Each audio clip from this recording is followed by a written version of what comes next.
Hi, thanks for joining me on the first of my series on Concrete5 basics.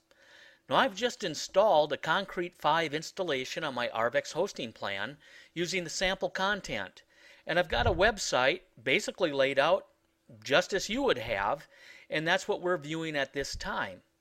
So let's take a quick look and see what it takes to edit a Concrete5 site. To the bottom left, I've got a link to sign in. Here's my username and password I've pre-filled in. And there we are back to the site. And as you can see, everything looks the same other than now an editing bar across the top. There are links to the dashboard that has a lot of functions, advanced, basic, you name it. But really, for day-to-day use on your Concrete5 site, we're just worried about this left-hand edit button. As I hover over it, more functions drop down, but let's just click Edit and begin. In the Edit function, you'll notice now areas of your web page are surrounded with a dotted red line. That means those areas are available for editing.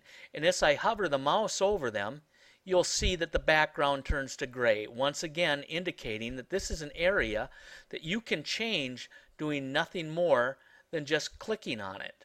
So let's take a look at the main content. Once again, I'm going to hover over that area. The entire content box is now highlighted in a gray.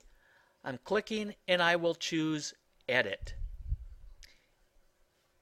There we go. In the Edit function, we now have a word processor that's popped up that has functions that we can use so far as text alignment, inserting images, bold text, italics, all the usual. I'm sure you're familiar with it. And our text we can edit however we'd like. Instead of welcome to Concrete5, how about hello, this is my new site.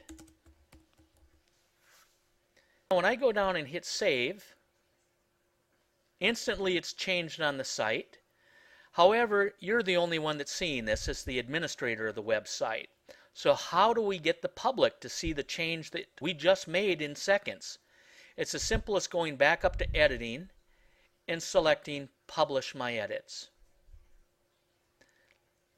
The text is changed, the site is different, and hey, we're on our way to building a website that is unique and serves your purposes exactly. New areas can be added to your Concrete5 site just as easily. Once again, in the edit mode, we can scroll down and, for instance, here, add to sidebar. If I were to click that, I can now choose add a block, and I'm going to add content. And the content, let's put in, this is the new information. I'm making up, whoop, mistyped it, back up, making up as we go along. Add it, and there's new information now showing on the site. However, I'm looking at that thinking, you know what, I really did not want that there. I want it on a different area of the site. Well, that's just as simple as, once again, clicking on the box and now choosing Move, and we'll just drag and drop it to a new area of the website. There, I've created a new block. I've moved the block to where I want it, and we've published the block. Here we are, again, basic and simple editing, creating a website with Concrete5. I'm Adrian, the Concrete5 Community Liaison working for Arvex Web Hosting. Thanks for joining me. Check back and we'll continue this series of basic Concrete5 editing.